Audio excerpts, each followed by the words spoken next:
Certas condições podem desencadear um problema delicado e que incomoda muita gente, que é a queda de cabelo.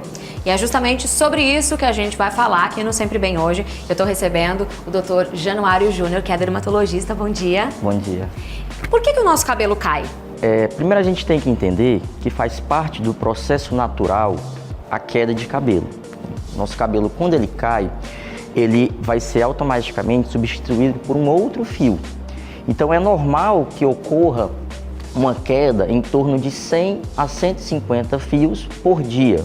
Isso não significa uma alteração, é apenas uma troca normal que ocorre nos fios das pessoas de uma forma geral. Em algumas situações, situações de anormalidade, ocorre uma queda excessiva de fios.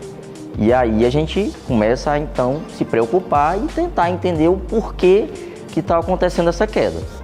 Queda de cabelo em si, eu diria mais mulheres, Agora, calvície, que já é um fenômeno um pouco diferente, bem mais em homens. Então, doutor, vamos falar um pouquinho mais da calvície e entender aí quais são esses estágios. Bom, então aqui nesse quadro, a gente tem, de uma forma mais simplificada, como é que evolui a calvície no homem e na mulher. Então, no homem, o que é que a gente observa? Que vai aumentando o tamanho da testa, As famosas entradas, elas vão evoluindo, elas vão progredindo. Em alguns pacientes, a gente também tem o acometimento na região da coroa, que seria essa parte já mais do topo da cabeça. Aí isso vai aumentando, isso vai progredindo ao longo dos anos. Já na mulher, a gente já percebe que o padrão ele é diferente, Normalmente o que acontece é uma rarefação, uma perda capilar, um afinamento, de maneira que o couro cabeludo nessa região do topo da cabeça ele vai ficando mais visível, o cabelo vai ficando mais ralo nessa região. Nem sempre a mulher vai desenvolver as entradas como no homem, como no caso do masculino. Vamos falar um pouquinho agora de causas, inclusive a gente tem algumas aqui, eu queria que você explicasse. Bom, o cigarro ele entra naquele contexto de que a gente tem que entender que para a gente ter um cabelo saudável, a gente também tem que ter hábitos saudáveis. E o cigarro nesse contexto ele já não é algo recomendável, Estresse. O estresse, tanto ele pode desencadear uma condição inflamatória no couro cabeludo, chamada de dermatite seborreica. O estresse ele agrava a dermatite seborreica. Como também ele pode desencadear uma alteração do ciclo capilar, que nós chamamos de eflúvio telógeno. Então, o estresse, junto com outras condições, é um exemplo de um fator, que é como se funcionasse como um gatilho para ocorrer essa disfunção do ciclo do cabelo, Genética. A genética está envolvida em uma série de possíveis causas de perda capilar. A própria dermatite seborreica, que nós falamos há pouco, ela tem uma influência genética. Alopecia androgenética, que é o termo dermatológico para a calvície, como o próprio nome está dizendo, também tem um fundo genético. A alopecia areata também tem um fundamento genético. Então a genética está envolvida em uma série de causas variadas, de perda capilar. Medicações. Existe uma série de medicações que podem desencadear também o eflúvio telógeno. Mas aí é uma coisa pontual, você para a medicação, o cabelo volta a nascer?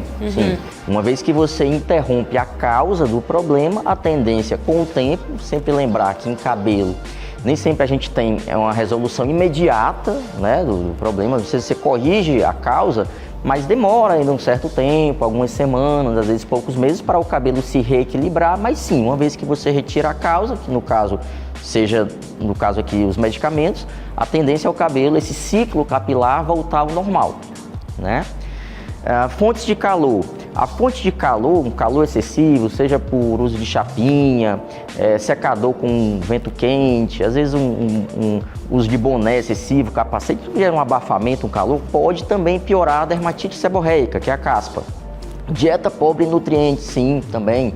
Existem alguns nutrientes que são muito importantes para o crescimento, para a formação da fibra do cabelo. Se o paciente tiver uma deficiência desses nutrientes, ele pode também acabar desenvolvendo queda de cabelo, Anemia, também muito importante, causa muito frequente de queda de cabelo intensa. Covid, que tem sido uma causa muito frequente. Muita gente reclamando, Sim, A Covid ela também é um dos fatores que funciona como um gatilho para aquela condição que a gente explicou, que é o eflúvio telógeno, que seria essa alteração do ciclo capilar. A boa notícia é que é algo reversível, né? Uma vez que o paciente se cura, com o tempo o cabelo tende a voltar ao seu ciclo normal. Produtos químicos podem causar perda capilar por agredir o couro cabeludo, e a dermatite seborreica, a gente já tinha até comentado um pouco antes, que é uma espécie de inflamação que ocorre no couro cabeludo, tá? Conhecido popularmente como caspa, e essa inflamação ela gera uma fragilidade na raiz do cabelo e faz com que ele caia. Uma questão também que tem fatores genéticos, mas que também tem muita influência do emocional. E a gente tem ouvido falar ultimamente aí da alopecia areata também, né? Sim, tá bem, é um tema que está bem falado ultimamente, né? A gente teve um caso aí que teve repercussão. Sim, então... a gente vai falar justamente disso. Tenho aqui a nossa convidada, a Kelviane Xavier, tudo bem? Tudo, bom dia. Bom dia. Você tá com essa alopecia há quanto tempo? Tem 23 anos. A alopecia areata é um tipo de perda capilar, né, em que ocorre uma alteração do sistema imune. É como se as células de defesa elas agissem contra a raiz do cabelo. Isso gera uma inflamação que fragiliza a raiz e faz com que ela caia. Em alguns casos mais raros, a gente pode ter realmente evoluções, né, para uma perda capilar total, tanto do couro cabeludo como de outras partes do corpo também. Pode ser de sobrancelha também, né? Que é o seu caso também, sobrancelha, né? cílios, né? Existe algum tipo de predisposição genética? Sim, a alopecia areata, por mais que seja uma condição que não existe assim, uma causa 100% estabelecida, como várias outras doenças de medicina, a gente sabe que tem uma certa correlação com fatores genéticos e também com fatores psicológicos. E você consegue identificar o que foi? Teve algum gatilho? Bom, quando iniciou aos 14 anos, eu não consegui identificar qual foi naquele momento, que apareceram as placas, como o doutor disse. Após muitos anos fazendo tratamento e voltando, aos 26 anos mais precisamente, eu iniciei uma crise conjugal. E dali realmente foi naquele ápice em que desencadeou a perca quase que 100% do meu pelo do corpo.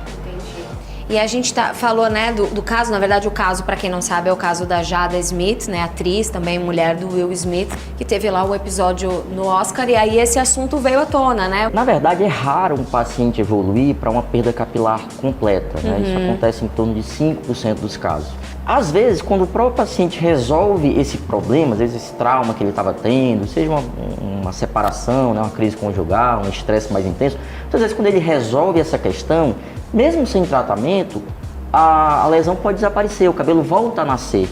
Então a gente não pode falar necessariamente em cura, mas a gente pode ter casos, sim, com até certa frequência, em que as lesões se resolvem, muitas vezes o paciente nunca mais tem lesão nenhuma, né? Outros casos realmente são casos de mais difícil tratamento. E como é que ficou, como é que está a sua autoestima? Depois de todos esses anos aí, você conseguiu ficar bem resolvida? Teve alguma dificuldade? Conta um pouquinho. Sim, inicialmente é muito complicado, né? Acho que para todas as mulheres, pelo menos a maioria, o cabelo é uma moldura, né, do nosso rosto. Assim, foi muito doloroso no início, e tipo assim, não deixou de ser. Mas pelo menos hoje eu sei conviver com ela, né? Sem o cabelo, na verdade, comigo sem o cabelo.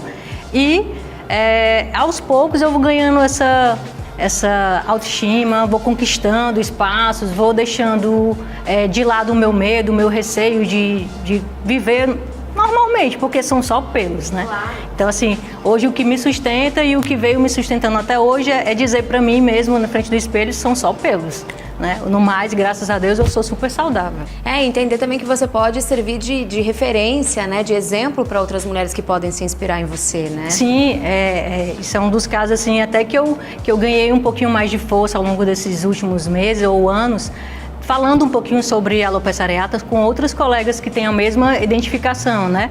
E é o que eu costumo dizer sempre para elas, né? Primeiro momento, você tem que sim procurar logo um médico, né? Procurar uma terapia, inclusive psicológica, porque trata literalmente com o nosso psicológico, o nosso mental. E diante disso, a gente conversar um pouquinho mais para ver que isso realmente, a gente pode passar por isso numa boa, né? Assim, menos doloroso, vou falar, não é numa boa, mas menos doloroso. E existe algum suplemento, você falou de algumas vitaminas, o que é interessante para fortalecer os fios? Primeiro a gente tem que ter em mente, né, se o paciente tem aquela real necessidade, né? Como a gente falou, tem causas de queda de cabelo que não vão ter uma ligação com perda de vitamina ou esse tipo de coisa. Mas caso seja a situação do paciente, então aí sim é importante a gente às vezes fazer uma suplementação, identificar qual é aquele nutriente, aquela vitamina que está carente para que a gente faça uma reposição específica, né? As principais, que eu digamos assim, que teriam mais relação com queda de cabelo, que inclusive são aquelas que a gente investiga através dos exames de sangue, tinha comentado, o ferro, muito importante, vitamina D de dado, vitamina B de bola, queratina, zinco, né? Então, os próprios silício também está sendo muito utilizado, né? Então, eu diria assim que seriam os principais, né?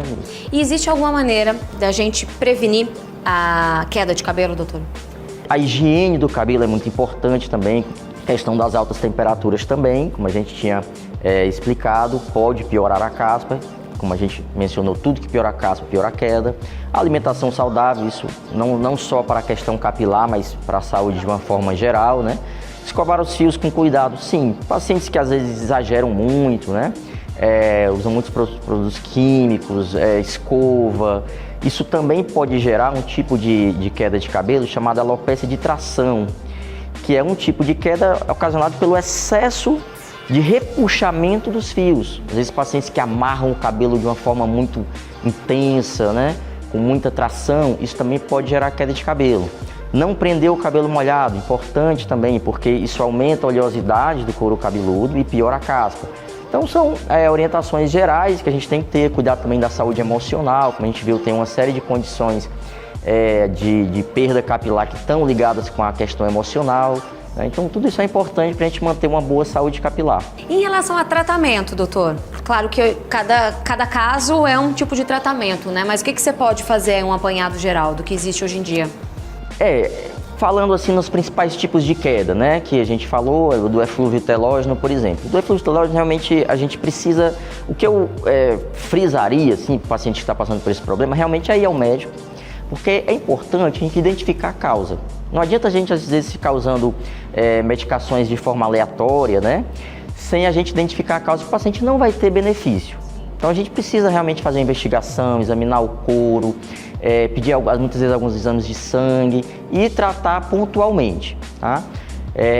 Isso no caso do eflúvio telógeno, que envolve todas aquelas causas que a gente explicou. A caspa, normalmente a gente consegue controlar a grande maioria dos casos com shampoos anti-caspa. Às vezes o paciente precisa de um shampoo mais específico, mais potente, isso precisa ser avaliado pelo dermatologista, né? E para a alopecia androgenética, a gente também tem uma série de produtos hoje em dia, né, de loções, de medicações de uso oral e até mesmo, em alguns casos, o transplante capilar, que também está bem em voga, né? A gente está vendo várias pessoas aí da mídia realizando, em casos assim mais intensos, paciente que já está muito incomodado com o tamanho das entradas, a gente tem a opção também do transplante capilar, que nós temos técnicas aí já bem avançadas hoje em dia. Muito importante a gente cuidar da nossa saúde mental, porque é lindo de ver o jeito que você se aceita e dá pra ver que você se sente linda. Sim, sim. Nada que um batom vermelho e um brinco grande assim no destaque, né? Muito obrigada, viu, gente? Olha, e agora tá na hora do Fica a Dica.